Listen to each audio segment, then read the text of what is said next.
E senhoras e senhores, continuando com esta série de depoimentos ao microfone da Rádio Nacional do Rio de Janeiro, nesta madrugada de 1º de abril, vamos trazer o deputado Rubens Paiva, representante do Estado de São Paulo no Congresso Nacional. Meus patrícios, me dirijo especialmente a todos os trabalhadores, a todos os estudantes e a todo o povo de São Paulo, tão infelicitado por este governo fascista e golpista que neste momento vem traindo seu mandato e se pondo ao lado das forças da reação.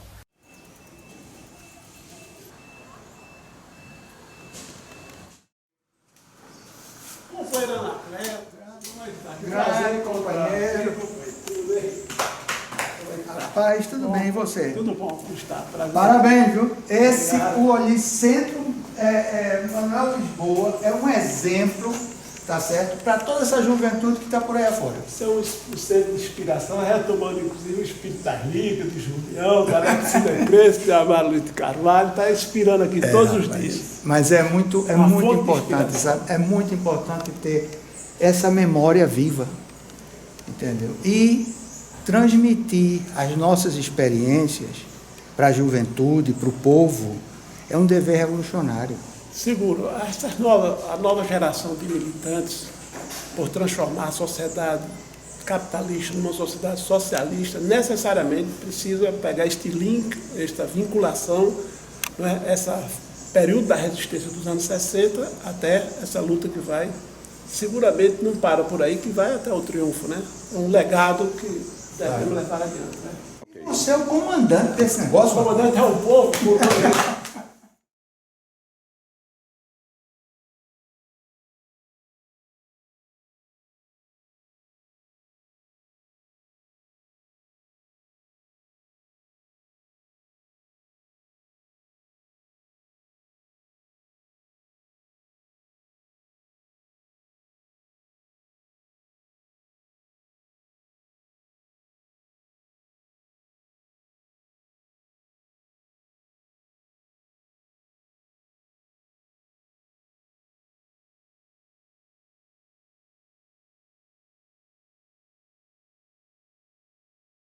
Neste local onde tem este muro, era uma mureta, e aqui nós nos encontrávamos por diversas vezes com o companheiro Manuel Lisboa, para receber as instruções, avaliar a conjuntura política, e nesse mesmo período estavam plantando essas árvores, pé de pau-ferro, e ficamos chamando, depois do sequestro e assassinato, de Praça Manuel Lisboa.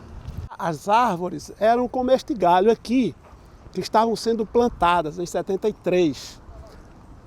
E toda essa tem a mesma idade, essas árvores, e nós ficamos chamando de Praça Manuel Lisboa. Hoje são árvores frondosas, que ficaram fortes, como era forte o próprio Manuel Lisboa.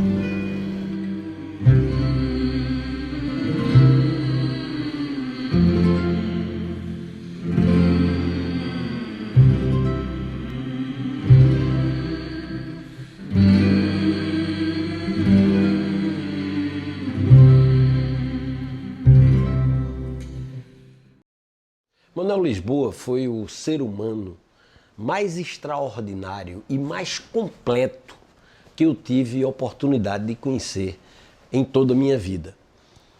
Nos conhecemos na luta comum contra a ditadura. Lutávamos contra a ditadura. Mas Manuel Lisboa ia muito além disso. Ele tinha um projeto de sociedade. Manuel Lisboa, ainda muito jovem, iniciou sua militância junto ao movimento estudantil e em pouco tempo passou a cumprir um papel importante na organização do movimento e na luta contra a ditadura no Brasil. A história de Manuel Lisboa de Moura, ela representa uma estrada que os revolucionários trilharam nesse país.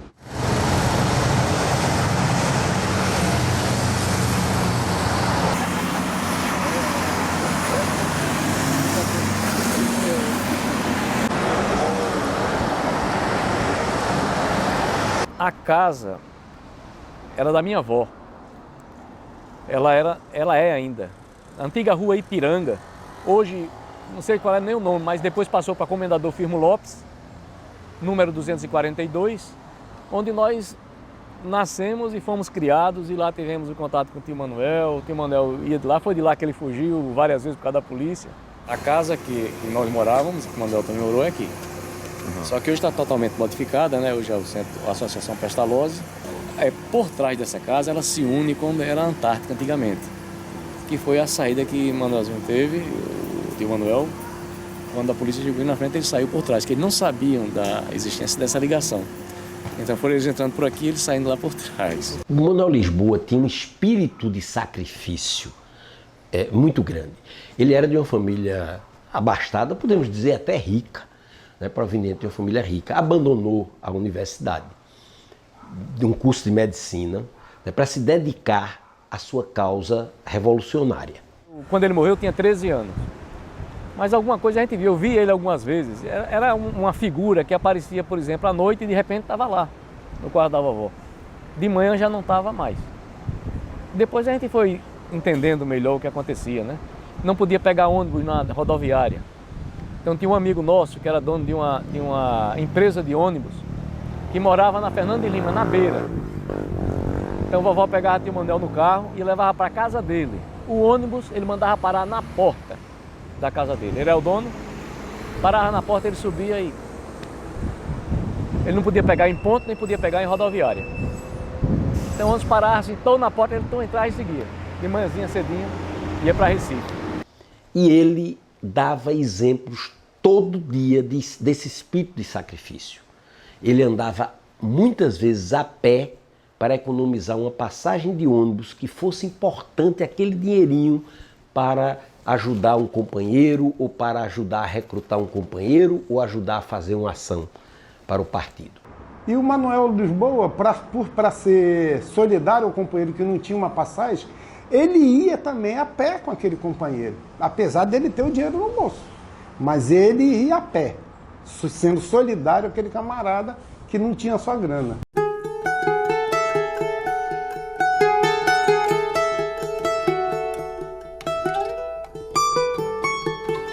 O povo brasileiro, ele não é um povo acomodado, diferente do que diz a burguesia nacional. Pelo contrário, ele é um povo que luta. Só que ele não compreende quais são, na verdade, as causas da sua miséria. Quais são as causas da pobreza e da fome em nosso país. E por isso é necessário a construção de um partido revolucionário. Acho que o Manuel Lisboa, pela sua humildade, pela sua inteligência, pela sua capacidade de se relacionar com as pessoas, ele foi um grande organizador coletivo. Não conheci pessoalmente Manuel Lisboa, mas eu conheci a sua principal obra. E o homem se conhece pela obra, e essa obra chama-se Partido Comunista Revolucionário. O Partido Comunista Revolucionário foi fundado em maio de 1966, com o objetivo claro de lutar pela derrubada da ditadura militar fascista em nosso país, lutar pela derrubada do capitalismo e lutar para construir a sociedade socialista no Brasil, na América Latina e no mundo. Num momento dificílimo da ditadura, a ditadura como um todo, né, foi um período muito difícil no nosso país, mas num momento em que a luta estava muito recrudescida, teve a capacidade de angariar um grupo de pessoas determinadas a criar uma organização política que pudesse dar resposta para aquela conjuntura tão difícil. Então acho que esse trabalho organizativo permitiu com que alguns camaradas que fundaram o PCR, rapidamente o PCR ser uma referência no Nordeste, que é onde tinha a sua atuação mais forte naquele momento. E nesse período de dificuldade da fundação de uma organização, o partido conseguiu sobreviver a todas as tentativas de exterminá-lo. Não foram poucas as tentativas da ditadura militar de pôr fim ao PCR. E aqui estava exatamente um militar sendo levado, um gorila, né? A ditadura militar fascista, o povo brasileiro numa corda, num patíbulo, puxando numa forca os verdugos do povo. o PCR surge de uma ruptura com o PCdoB, que por sinal tinha sido uma ruptura, uma organização que nasceu a partir de uma ruptura com o PCB, em 1962. A crise do movimento comunista e da ditadura militar no Brasil, podemos dizer que foram as condições objetivas que permitiram o surgimento do PCR. Ele surgiu como uma necessidade histórica, na verdade uma necessidade do momento que o Brasil estava vivendo. Foi instalada uma ditadura militar no Brasil praticamente sem resistência das organizações que se diziam comunistas na época. Foi, quer dizer, um golpe militar que, quer dizer, não teve resistência apesar das massas pretenderem fazer essa resistência. O próprio Gregório Bezerra diz que existia homens dispostos a lutar contra o golpe militar, mas não tinha armas. Então o PCR ele nasce exatamente, primeiro, para resgatar a opção revolucionária, certo? Para resgatar o marxismo, o leninismo e o seu conteúdo revolucionário. Isso é um elemento. Segundo elemento, derrotar a ditadura militar. Então foi por uma incapacidade ou uma capitulação ou uma recusa das organizações que tinham de não fazer a luta armada que surgiram organizações revolucionárias no Brasil, como a LN e como o Partido Comunista Revolucionário. Porque teve a clareza de buscar definir claramente no seu documento de fundação a Carta de 12 Pontos, quem era o inimigo principal, quem era a força principal da Revolução e quais aliados e a maneira como se relacionar com esses aliados, mantendo a sua independência, não subordinar-se enquanto força política expressiva da classe operária à burguesia nacional, que tenta sempre tutelar as forças que são fortes historicamente, mas que no momento elas têm menos organicidade.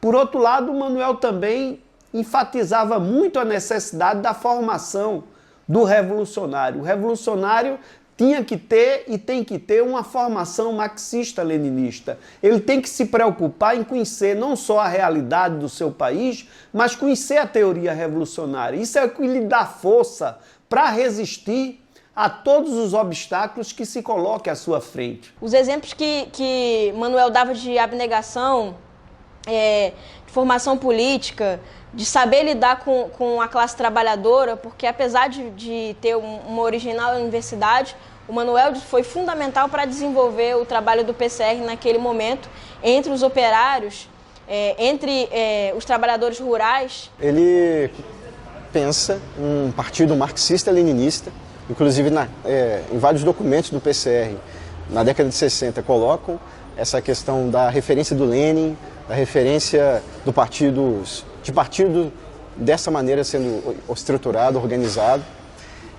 Coloca também a necessidade, na ação do Partido Comunista, a luta armada, debaixo de uma ditadura, como forma mais revolucionária e mais radical de enfrentamento a toda a opressão que os militares colocavam no momento. Ao mesmo tempo, não negava o trabalho legal, não negava o trabalho no movimento estudantil, no movimento sindical, como é o caso do Amaro Luiz Carvalho, como é o caso de outros grandes companheiros que também estavam na fundação do partido e deram também suas vidas pelo nosso partido, pelo PCR, fazendo trabalho legal, fazendo movimento e organizando as massas. Este documento, o Movimento Camponês na Zona Canavieira de Pernambuco, foi escrito por Palmeira, Amaro Luiz de Carvalho, publicado pelo editorial A Luta, foi a publicação número 1 do nosso Partido Comunista Revolucionário, em 30 de outubro de 67. O PCR tinha uma atuação significativa junto aos camponeses, inclusive resultado de uma herança, podemos dizer assim, de aproximação que os seus militantes históricos tinham com as ligas camponesas, certo? Alguns quadros importantes do partido vieram desse trabalho, como por exemplo o Manuel Aleixo, Amaro Félix, que também foram assassinados pela ditadura militar. Antes mesmo do golpe militar de 1964, as ligas camponesas organizaram um movimento armado. Posteriormente ao golpe, alguns desses quadros das ligas camponesas continuaram aqui, continuaram na luta revolucionária. E foi o caso, por exemplo, do companheiro Amaro Luiz de Carvalho. Amaro Luiz de Carvalho, ele atuou muito no município pernambucano de Joaquim Nabuco. Também em São Lourenço da Mata, o companheiro Manuel Aleixo, vindo realmente desse movimento das ligas camponesas. E, por outro lado, o companheiro Amaro Félix, que atuou bastante em Barreiros. Esses companheiros, como outros muitos, mas esses companheiros se destacaram na luta armada revolucionária pós-golpe. Então, sob a liderança de Manuel Lisboa, o PCR passa a desenvolver uma atuação entre os camponeses, certo, da zona canavieira, de Pernambuco e Alagoas, mas também desenvolveu um trabalho urbano na cidade, envolvendo setores da classe trabalhadora e os estudantes.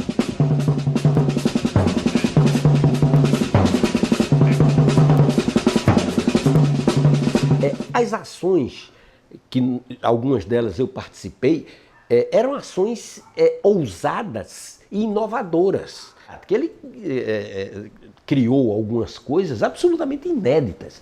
O PCR tinha um modelo de propaganda na época da ditadura que era as bombas. O PCR explodiu muitas bombas, só que não eram bombas ofensivas, eram bombas de propaganda, eram bombas feitas artesanalmente, em tubos ou latas, que eram explodidas no centro da cidade, mas não se expandiam. Elas iam para cima levando panfletos, mensagens. Se fazia presentinhos, certo? E durante a madrugada se visitava os bairros pobres e se deixava na casa das pessoas. E as pessoas, quando acordavam que iam abrir sua porta para ir trabalhar ou para fazer alguma atividade, viam lá o presente. Quando abriam, era um panfleto do PCR dirigindo uma mensagem ao povo, combatendo a ditadura, etc. Eram maneiras de driblar o aparelho repressor da ditadura. As ações militares do PCR eram ações estratégicas, poucas, mas muito estudadas, para poder formar os militantes revolucionários, adquirir armas necessárias para o trabalho de autodefesa, mas o principal era o trabalho político, era o trabalho de organização do partido nos canaviais, nas fábricas, nas usinas e nas escolas e universidades e nos bairros proletários, onde moravam os operários. Várias organizações da ditadura militar no Brasil pereceram pós a ditadura. Inclusive, a ditadura conseguiu destruir totalmente várias organizações importantes no país. Mas aquelas que tinham trabalho legal, elas conseguiram se enraizar de uma certa forma, que continuam vivas ainda. A convocação da Conferência Extraordinária de Unificação do Partido Comunista Revolucionário com o Movimento Revolucionário 8 de Outubro, em 26 de julho de 1981. Esta conferência tinha o objetivo de unir forças revolucionárias do Nordeste e do Sul e Sudeste para dar o enfrentamento ao final da ditadura. O partido tinha seu GTA, seus grupos de seus táticos armados, mas formado para determinadas ocasiões. E cada companheiro se integrava no seu trabalho político, no seu trabalho de base, onde ele estava escalado. Essa foi uma das razões pelas quais as Forças Armadas não conseguiram destruir o PCR. Conseguiram se ligar profundamente com as massas. Nunca poderão destruir um partido cujo centro da sua existência é o vínculo com as massas. E do ponto de vista militar, Manuel Lisboa criou uma metodologia que foi utilizada na mais importante ação militar de confronto à ditadura realizada em todo o Norte e Nordeste e talvez no país. Muito se fala do sequestro do embaixador, que foi realmente, dos embaixadores, que foram realmente ações de grande porte, mas essa do PCR realmente é uma coisa extraordinária, porque um grupo de militantes coordenados pelo Manuel Lisboa, certo? Eles entram no quartel da Aeronáutica em Recife, rendem os soldados, roubam as armas, ou melhor, expropriam as armas, certo? E nenhum homem é morto nessa operação. Essa ação de propaganda foi importantíssima, porque estimulou a luta contra a ditadura, não apenas em Pernambuco, como no Nordeste todo e até com repercussão nacional. E isso levou a uma grande irritação por parte dos militares, dos generais, que não queriam admitir que o PCR conseguisse fazê-los, quer dizer, dominarem eles, quer dizer, de uma maneira tão rápida, eficaz e sem inclusive nenhuma morte. Então a maneira como eles encontraram de tentar denegrir a imagem do PCR foi inventar um atentado no aeroporto que na verdade não foi realizado pelo nosso partido. Montaram uma farsa de que teria sido morto em um tiroteio na Vila Moêmia, em São Paulo, anunciando que os terroristas que foram responsáveis pelo atentado ao Marechal Arthur da Costa e Silva, então ditador do Brasil, no aeroporto dos Guararapes, teria sido obra de Manuel Lisboa e Manuel Bezerra.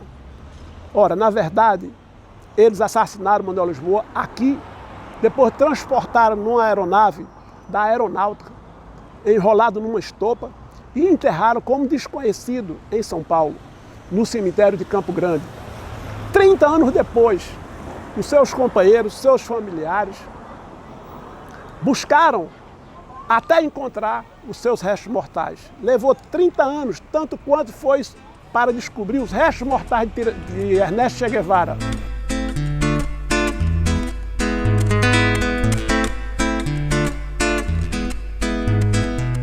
Um outro golpe importante que o partido consegue dar, as Forças Armadas conseguem fazer a repressão, mesmo diante, quer dizer, desse crescimento que o partido vinha tendo, é em 71 com a morte de Amaro Luiz de Carvalho, faltando apenas um mês e meio para ele se libertar, cumprir a sua pena.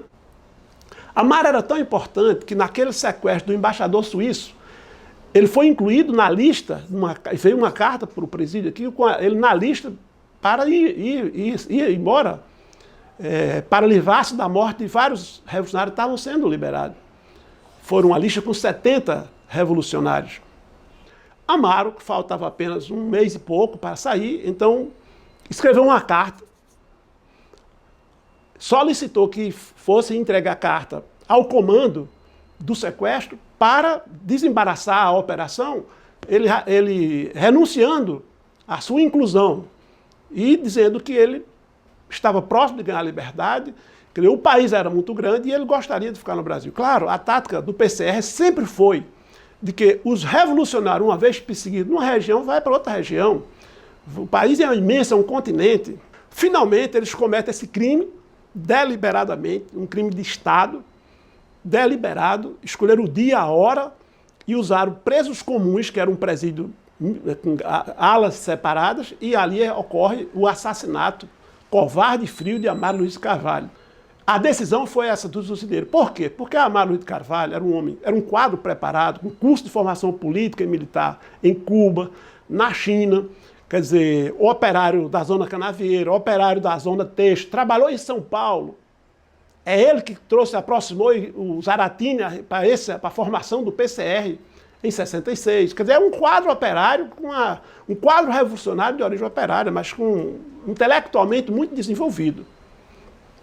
Depois de 71, então vem um crescimento do partido, quando todas as outras organizações praticamente foram destruídas. Chega a 73, quando ocorre, quer dizer, provavelmente, com certeza, o maior golpe que o partido sofreu.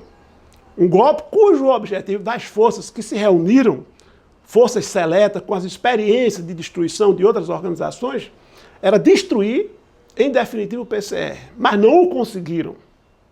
Foi um golpe duro, mas não o conseguiram. A ditadura assumiu uma tarefa de prioridade naquele momento de acabar com o PCR. Então enviou para Recife, enviou para Pernambuco. O Sérgio Paranhos Fleury, que é um dos ícones da ditadura, né, aqui no nosso estado, né, que era um dos repressores mais conhecidos, digamos assim, e mais renomados para essa tarefa, enviou para Recife para que pudesse assassinar e pudesse tirar informações, principalmente, né, que era o principal objetivo, retirar informações do Manuel Lisboa Então deslocou uma pessoa de São Paulo para isso, aqui onde era o centro, um dos centros da inteligência da repressão, para essa tarefa especificamente, e trouxeram o corpo dele para cá, né? Então, para ser enterrado aqui. Nessa praça foi montado o maior aparato militar no período do governo Médici, numa operação coordenada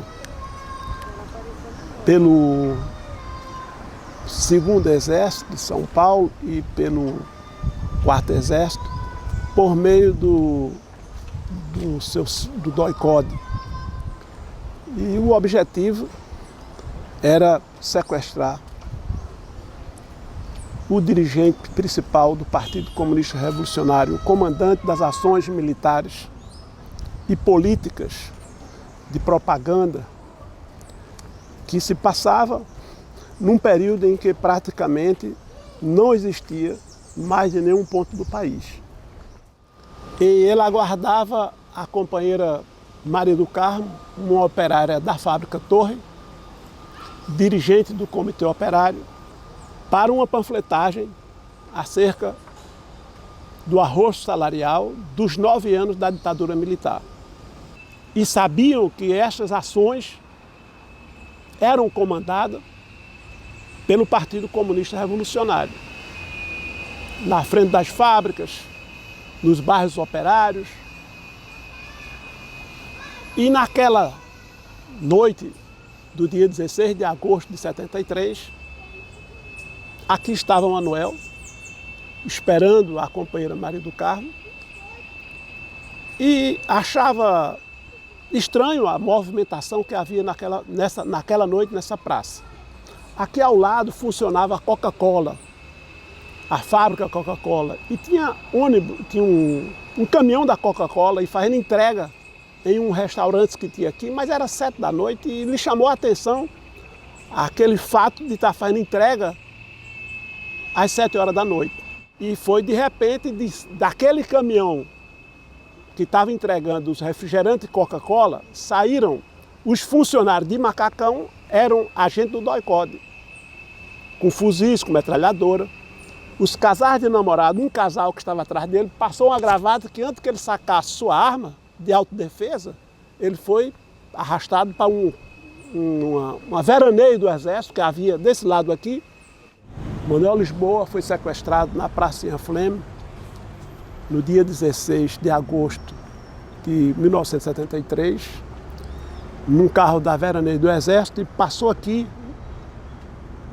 entrou nessa direção, onde estavam as celas do DOI-CODE. Nessas celas se encontravam presos os homens da resistência democrática, da resistência armada à ditadura. Este aqui é o documento que explica aos militantes do partido e aos aliados como se deu o processo de sequestro, tortura, assassinatos e calúnias dos nossos dirigentes. É um sentimento de ódio. Não fui torturado, mas tive uma irmã torturada, que era uma menor, 16 anos, que estava fazendo vestibular para medicina, Vera Lúcia Costa, inocente.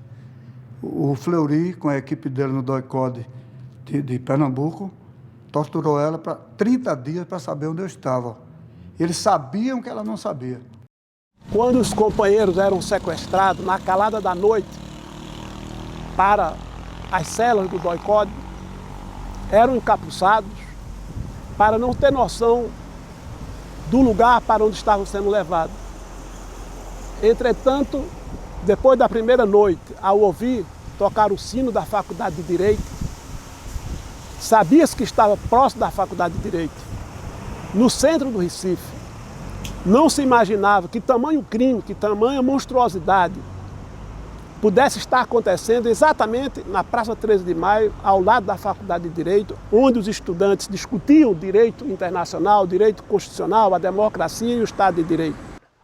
E ele não cedeu. Ele resistiu a tudo.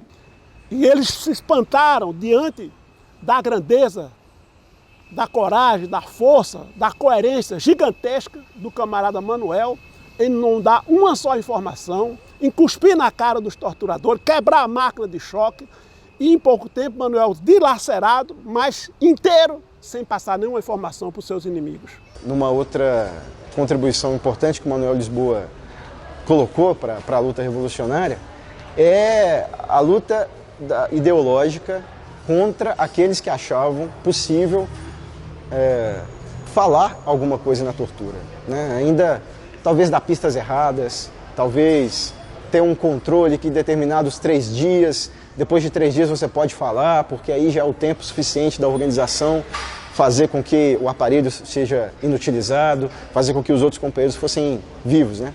O Manuel Lisboa fez documentos colocando a necessidade de não falar nada para os seus algozes. Eu acho isso também uma força incrível, porque ele cumpriu isso. Aqui temos um documento histórico, um documento que foi bastante polemizado com as outras forças de esquerda. Vencer as torturas, dever revolucionário. Havia organizações de esquerda que diziam que depois de um certo momento da resistência, não tinha como os revolucionários segurar até o fim. E em junho de 72, o camarada Manuel Lisboa escreve esse documento e tornou-se uma norma de conduta para todos nós do nosso partido. Coisa que ele, de forma coerente, levou até as últimas consequências e provou ser verdade. Um revolucionário pode vencer a dor e pode vencer as torturas e pode derrotar o exército da burguesia.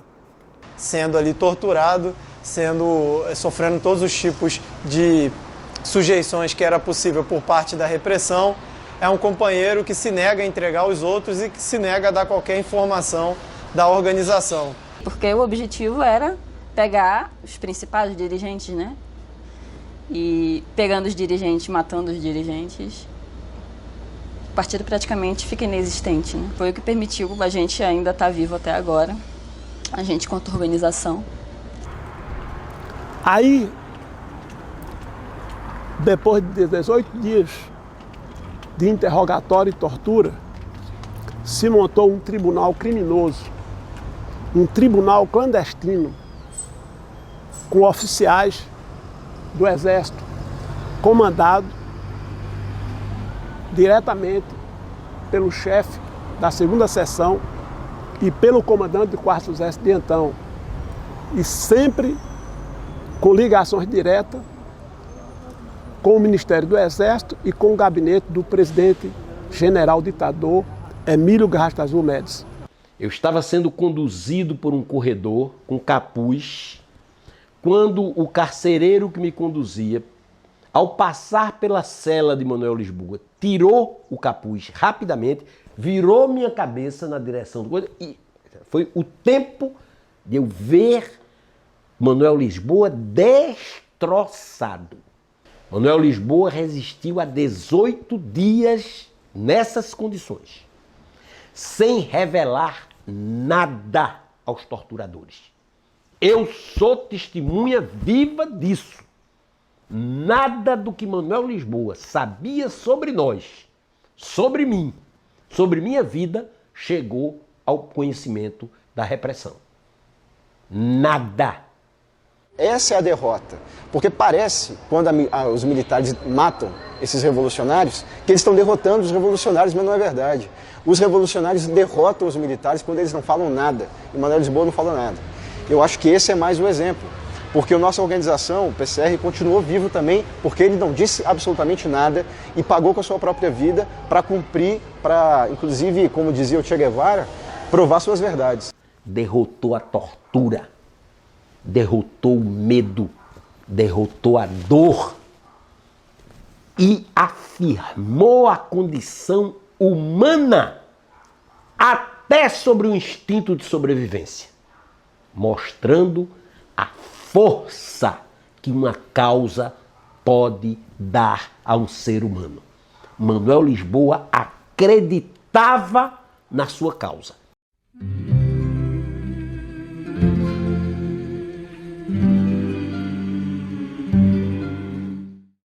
O jornal Luta Operária organizado pelo Comitê Operário do Partido, que nós chamamos de Conselho de Luta Operária.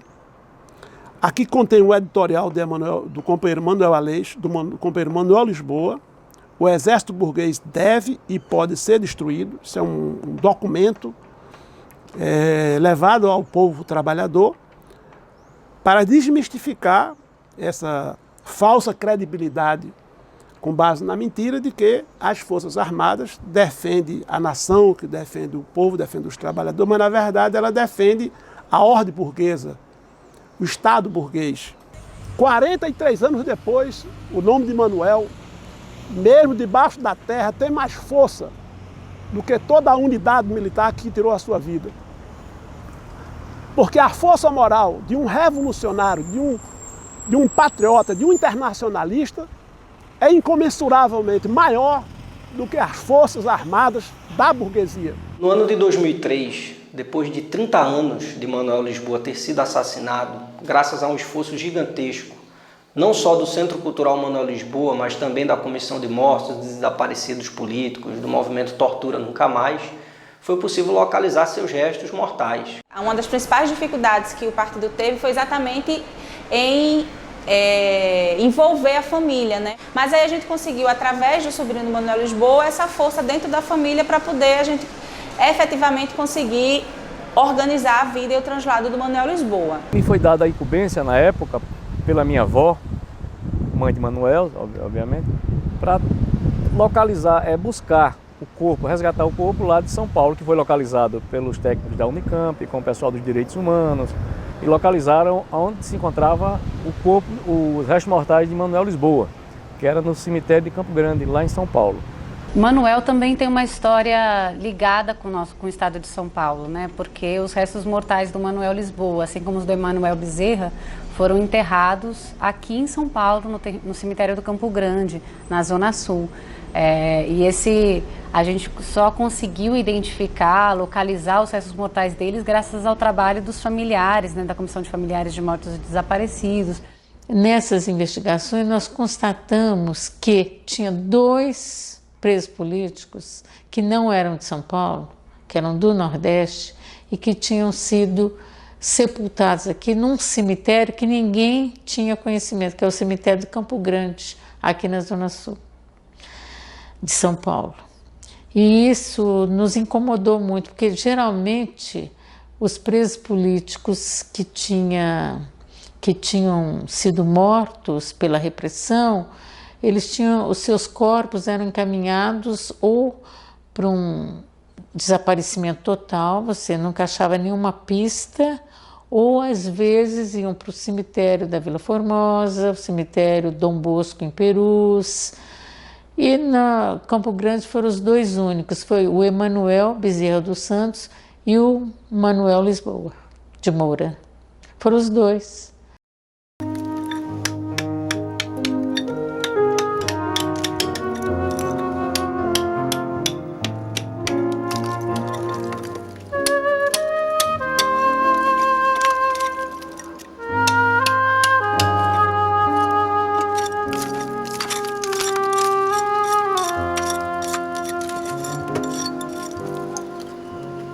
Ali só tinha ossadas, né? Não tinha mais o corpo. E nós vimos nessas ossadas, o que nos impressionou foi ver as sandálias de nordestinos, que elas sobraram, as sandálias sobraram. Então tinha sandálias de nordestinos. Aí eu falei, pô, esses aqui são... porque pela toda a informação que a gente já tinha do Manuel, desde a época da anistia, havia a denúncia, inclusive do Manuel, havia a denúncia da companheira dele, da Selma Bandeira, que fez a denúncia de que ele tinha sido preso, estava sendo torturado, e depois é que foi trazido aqui para São Paulo. Fomos lá em São Paulo na exumação dos seus restos mortais. Foi um momento que foi impressionante aquilo, a forma que cada vez que os companheiros tiravam, o camarada lá tirava um osso e mostrava, do meu lado tinha uma senhora que ela era da Tortura Nunca Mais. E ela era médica. Aí teve um momento lá que ela não aguentou mais de ver os ossos do companheiro quebrado, arrebentado, estraçalhado. E teve um momento que marcou, porque ela virou e falou: meu Deus do céu, o que esse rapaz sofreu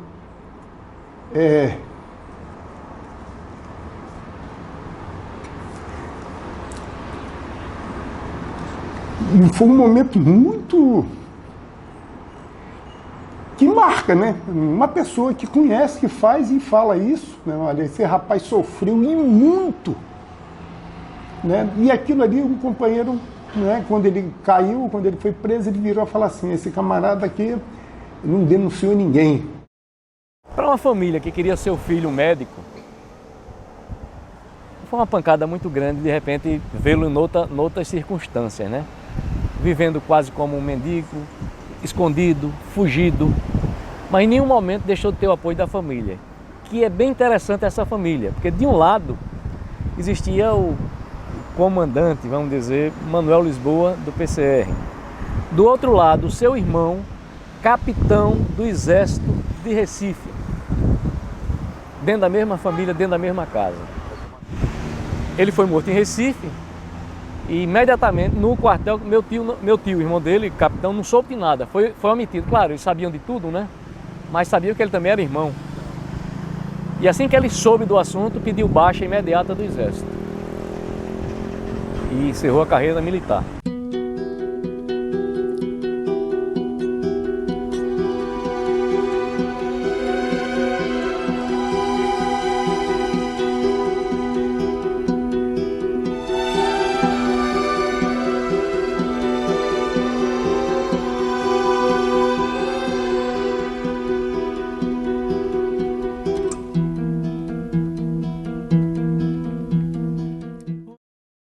A homenagem aqui na Câmara, com os restos mortais dele, fazer esse traslado, a disputa política estava presente, né? Então, não queriam deixar que se colocasse a bandeira do nosso partido no caixão, não queria que se cantasse a Internacional. Então, eu acho que isso são sinais de que o símbolo e é a força do corpo, né? Que fala até hoje, que luta até hoje. Chegando nas escadarias da prefeitura, houve o primeiro impasse. Não queria deixar que os restos mortais subissem, porque estavam cobertos com a bandeira do PCR. Os familiares do Manuel e os militantes, né, do partido quiseram colocar uma bandeira vermelha, uma bandeira comunista. E houve uma rejeição por parte de algumas autoridades da prefeitura, que queriam impedir que isso fosse feito. É até interessante porque teve um vereador que colocou para as autoridades municipais ali no ato. Se ele fosse corintiano, ia ter uma bandeira do Corinthians. Ele era comunista e morreu por isso, então nada mais justo do que seja a bandeira comunista. E mais tarde, já em 2003, foi que nós fomos fazer o traslado dos restos mortais do Manuel Lisboa. E chegamos em Recife. Mas em Recife ainda não tinha família, a mãe estava aguardando em Maceió. Então ali em Recife teve um evento muito importante de recepção do Manuel Lisboa, né? Aí a gente sente como é que ele era querido ali no Nordeste, porque tinha muita juventude com bandeiras vermelhas, cantaram a Internacional, fizeram discursos, alguns companheiros da época, né? Em Maceió, ele foi recepcionado, aquela urna, já com a dona Iracilda presente, e acho que irmãos e parentes. Manuel Lisboa foi recebido no aeroporto, foi homenageado na UFAL, onde foi reintegrado à universidade de onde ele saiu como estudante caçado. É uma reparação moral e política, histórica, que não tem preço.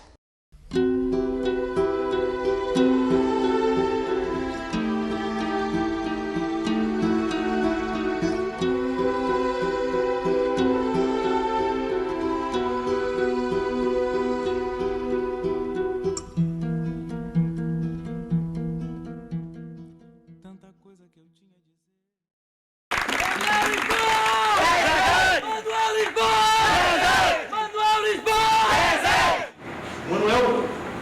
ele era uma pessoa de bem com a vida. É o lado humano do Manuel que fazia dele o grande líder do PCB.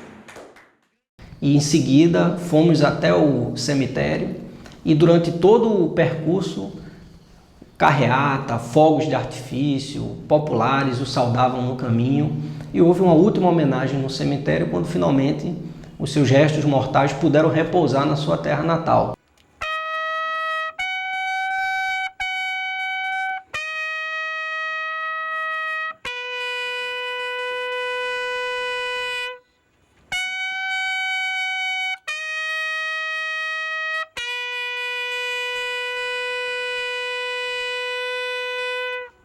Trinta anos para essa mãe enterrar seu filho, né?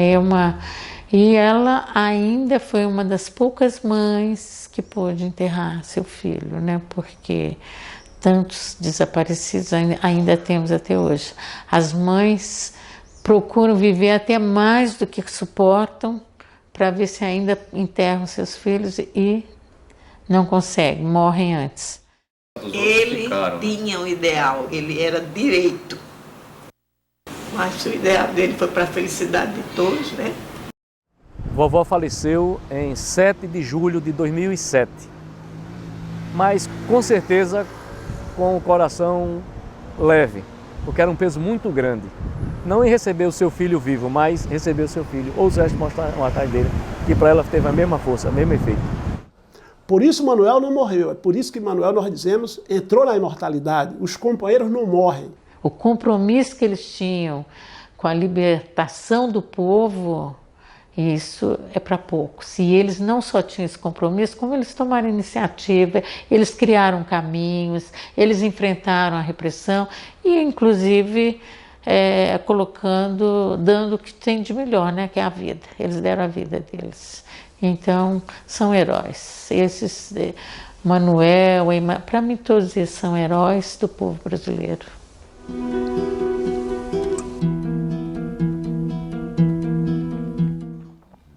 O partido estava se reorganizando aqui no estado de Pernambuco e aconteceu a prisão do dirigente do Partido Comunista Revolucionário, Edivaldo Nunes Cajá. Isso já em maio de 1978. Quer dizer, e essa foi uma prova de fogo do movimento de massa, do movimento estudantil, porque era uma tentativa de desmantelar definitivamente o PCR. Já tinham matado a sua direção, assassinado a sua direção no início dos anos 70, e agora, com a reorganização, tentavam pegar aquele que fazia a ligação, o membro da direção, que era o Cajá, que fazia a ligação direta com o movimento de massa. Eu fui sequestrado no dia 12 de maio de 1978, por uma operação conjunta da Polícia Federal de Pernambuco e do DOI-CODE, do 4º Exército, em plena Avenida Conde da Boa Vista, quando saía de uma reunião da Comissão de Justiça e Paz, coordenada por Dom Helder Câmara, da qual eu era membro, e saímos às 20 horas, quando se encerrava aquela reunião. Fui torturado desde da entrada no carro até 3 dias seguidos, quando eclodiu a greve dos estudantes da Universidade Federal de Pernambuco, que se iniciou pelo curso do qual eu participava, era aluno do curso de Ciências Sociais. O movimento estudantil deu uma resposta vigorosa, porque se não reagisse, provavelmente o Cajá não estaria vivo hoje, seria mais um membro assassinado do Partido Comunista Revolucionário. Os objetivos, de fato, que era frear o movimento, intimidar o movimento, a prisão terminou rebentando uma denúncia enorme por todas as escolas. Se espalhou a greve imediatamente até a Universidade Federal do Paraná. No exterior, Dom Helder Câmara, a Pontifícia Comissão de Justiça e Paz em Roma, deu entrevista em Paris denunciando as torturas às quais eu estava sendo submetida. O Paulo VI, o Papa, terminou por enviar um telegrama ao ditador general presidente Ernesto Gades para poupar a minha vida, de tal maneira que terminou no isolamento, sim, da ditadura. Com o Cajá, hoje se condenou a juventude brasileira, e a juventude brasileira não pode permanecer nos cárceres. O seu lugar é nas salas de aula, estudando e também participando pela busca da justiça social nesse país. E Cajá foi, com certeza, o último preso político sequestrado e torturado no Brasil na época da ditadura. Depois dele não houve mais. Houve prisões, mas prisões, quer dizer, dentro do manto da legalidade da democracia, com devido processo legal, coisa que não acontecia antes disso. Quanto a Selma Bandeira, foi companheira dele de muitos anos, de luta e companheira amorosa dele. Era uma pessoa que a gente tinha uma ligação muito grande com a família. E tinha um relacionamento muito bom. Depois que ela foi anistiada, né, saiu da prisão, veio para Maceió, se tornou deputada, tivemos muito contato até o dia daquela fatalidade, aquele acidente que ceifou a vida de Selma. Mas até lá, uma pessoa que tinha muito mais presença, porque ela teve condições de tocar uma vida quase normal, né? Depois, Tio Manuel não teve porque foi abatido antes. A Selma, escrevendo logo após o assassinato do Manuel Lisboa, escreveu esses versos: teu sangue será adubo, tua alma é semente, tu brilharás, certeza tenho, és o futuro, o amanhã virá.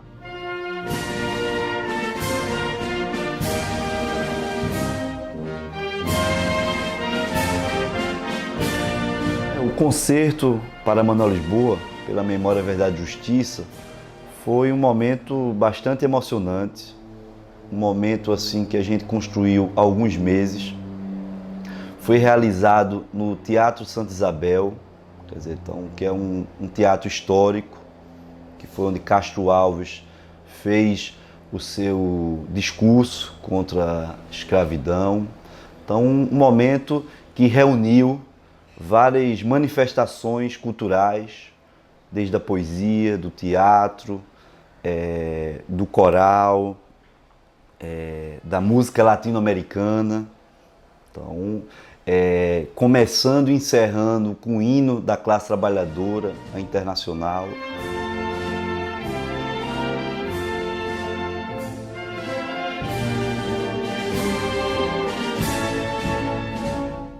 A sua luta, né, a sua história de vida fica como exemplo para cada um de nós, militantes da União da Juventude Rebelião, do Partido Comunista Revolucionário.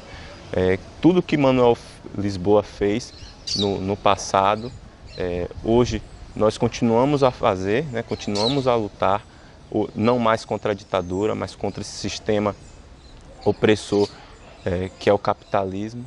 E a gente segue ainda bastante do que foi a trajetória de Manuel Lisboa. Toda a sementinha que ele plantou, mesmo que ele não conseguiu coletar todos os frutos ainda em vida, hoje estamos coletando vários. E em exemplo dele, de tudo que ele fez, a gente ainda continua semeando. Então a gente só está aqui hoje fazendo essa luta pela emancipação da mulher, essa luta por esses direitos, porque teve Manuel Lisboa presente na nossa trajetória. Assim.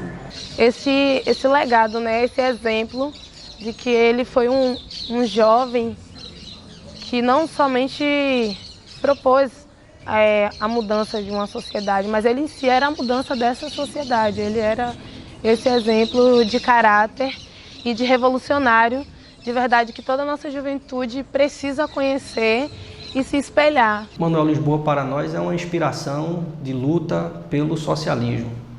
A sua vida, o seu heroísmo, a sua dedicação nos inspira a, diante de uma conjuntura de aprofundamento da luta de classes, organizar um partido político para ser a expressão dos interesses da classe trabalhadora. Então é necessário a revolta, é inevitável a revolta, e a revolta também é inevitável que ela se organize, que ela tome contornos de organização revolucionária, e Manuel Lisboa é um dos maiores expoentes nesse sentido no nosso país. Manuel Lisboa, ele não morreu, né? Ele deixa pra gente toda uma força e uma vontade de continuar a luta. Assim.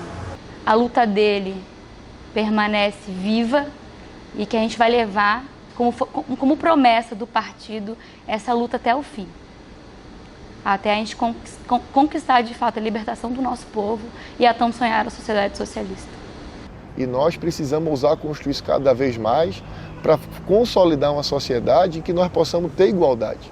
Então essa igualdade não virá sem a nossa luta, sem o nosso esforço e sem efetivamente a gente se colocar como agente transformador dessa realidade. O sonho de transformar o Brasil num país socialista, de fazer uma revolução popular, instaurar o poder popular e o socialismo, ele está vivo e ele será cumprido, porque se eles foram a geração de fundar o partido, de resistir à ditadura, de conquistar liberdades democráticas, a nossa decisão é de ser a geração que vai fazer a revolução no nosso país.